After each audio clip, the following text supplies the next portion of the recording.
When things start to prove themselves in your studio or lab or whatever you want to call it, how does it then get rolled out to client implementation? At what point does a principal come in and say, "Hey, I want to try that on this project"?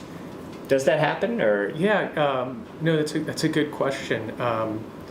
I think more times than not, the way you learn it is by going to a project and saying, "Hey, I think we could do this. It would be really cool." That's when you really get to spend the time. Yep.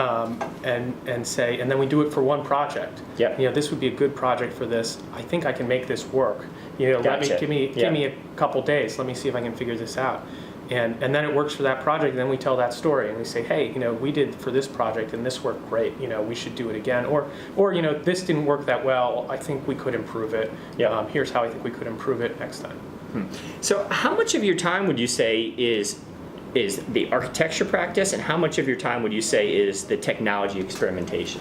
So my technical split is like about 3/4, 1/4. So Okay. that's 1/4 on the technology side now. What I like to say is, in the ideal world, I'm finding projects that are blend it.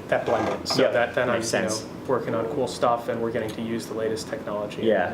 Thinking about in terms of either class selection or software that they're trying to learn, what should they be focused on at that point in their educational careers? Well, I think that a lot of students tend to pick up the tool that's the easiest for them, and that's SketchUp. I would say ditch SketchUp, really. I think focusing on is it a crutch? Why is that? Well, it's very simple, but it's good for the early stages of design, but there's really not a big payoff. I think a BIM tool, particularly Revit, it's so much more architectural. It requires you to think more about the design, about what you're doing architecturally, and when it comes time to documentation and cutting sections and really dissecting the building, it makes a lot more sense. So I see a lot of students relying on SketchUp, and I see a lot of firms relying on SketchUp too. And then when it comes time to documentation, they have to redo everything.